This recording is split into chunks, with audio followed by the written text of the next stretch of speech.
Texas A&M head coach Jimbo Fisher, thanks so much for joining us on this Memorial Day, Coach. And I want to get right to it. What have you communicated to your players and to your staff about their return to campus? First of all, we've had weekly staff meetings to try to keep up. And the thing is to be truthful about the information you're getting. And if we didn't have answers, we didn't tell them that. But we said right now, we're planning on coming back June 8th. Our freshmen that didn't report at midterm are actually coming in today. And we have testing for them. We have the temperature checks going in and out of the building. We have everything set up. So we're going to be able to monitor daily their temperatures, everything after the tests come back. They're doing their orientations, and our upperclassmen are coming back next week for the majority part, most of those guys. And then they can start voluntary workouts on the 8th. And we got testing for everybody and everybody that's involved in the organization. Coach, considering the uncertainty about even the near future, I presume you have multiple plans in place in terms of how to prepare for the upcoming season. How do you think this is going to play out? What do you think that's going to look like?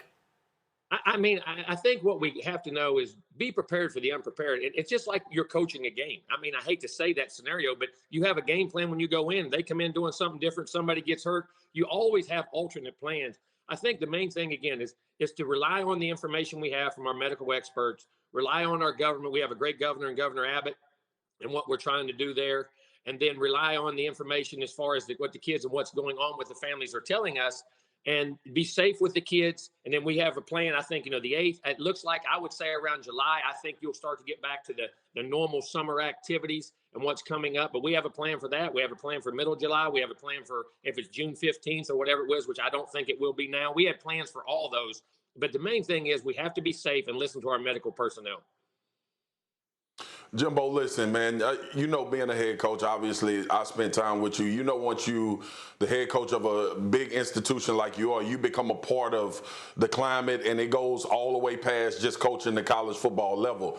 When you're on these calls about potential scenarios, who are all of the people that are giving input into whether a college football season will be played and what those parameters are? Is it, you just mentioned Governor Abbott here in Texas, is it the ADs as well as presidents? Who's on these calls? Who is the committee that's having this discussion?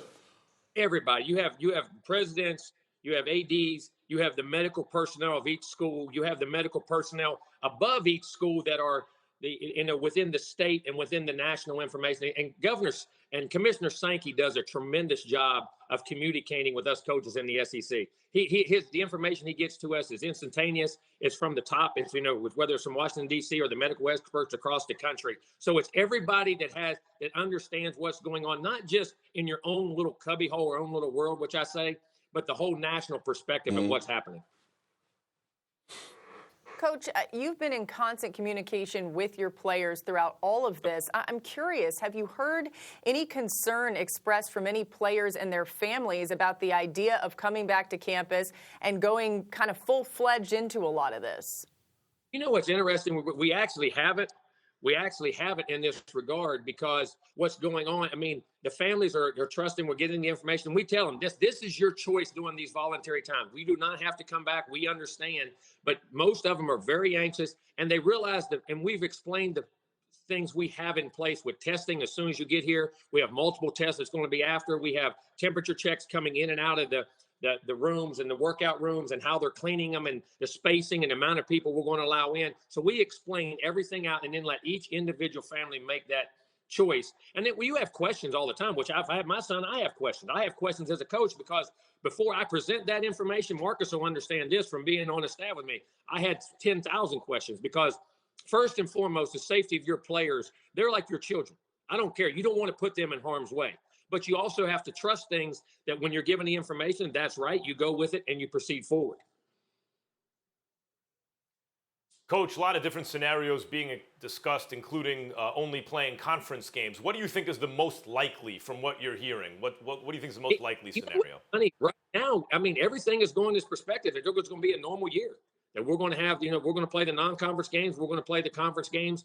But like I said earlier in an interview, we're in unprecedented times.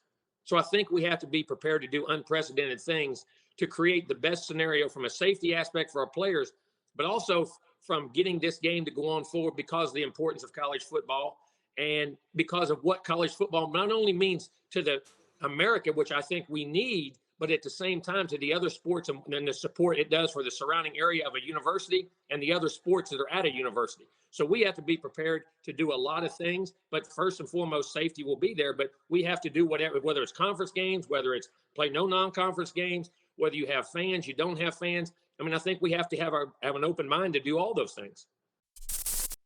Thanks for watching ESPN on YouTube. For live streaming sports and premium content, subscribe to ESPN+.